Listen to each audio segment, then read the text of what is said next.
Le projet un peu fou d'un retraité à présent. Paul a 70 ans, il est néerlandais mais wallon d'adoption et il a deux passions dans la vie, les voitures, ancêtres et l'écologie. Alors comment les concilier? Eh bien il a créé tout simplement sa propre voiture électrique, des milliers d'heures de travail et un résultat que l'on découvre avec Eric Destiné. Couleur rouge vif, voici une Pan-Ar, voiture française, un modèle de 1964. Pour les passionnés, c'est un petit bijou. Pour Paul, son propriétaire, c'est même une cure de jouvence.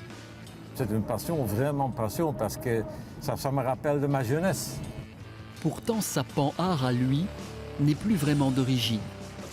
Tendez l'oreille, elle ne fait aucun bruit. Ce retraité de Timistère-Clermont a transformé son ancêtre en voiture électrique. Des dizaines de batteries ont remplacé la banquette arrière. Pour nous en livrer les secrets, Paul nous emmène dans son atelier. Voici la Pan-Ar au repos.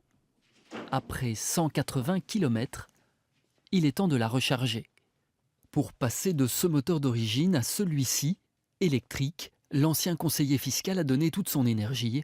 Ce passionné d'écologie a aussi donné tout son temps. Quand on a le temps pour réfléchir, on apprend tout. On apprend tout. Ça vous a pris combien de temps? Oui, 4 ans. Hein. 4 ans pour le finir. 4 ans et 12 000 € d'investissement. Excite le réservoir à l'arrière. Bonjour le chargeur. La voiture est équipée d'un ordinateur pour gérer la récupération de l'énergie au freinage. Les 34 batteries ont été placées dans l'habitacle, un matériel lourd que Paul a intégré dans sa Pan-Ar avec l'aide d'un passionné néerlandais rencontré sur Internet. Il faut penser à tout, à la sécurité par exemple. Les batteries, il faut qu'elles soient placées dans une boîte qui est fixée à la carrosserie. Même quand la voiture fait un tonneau, les batteries doivent rester en place.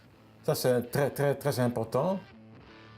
Paul l'admet, sans passion, sans patience et sans budget, une telle transformation est impossible.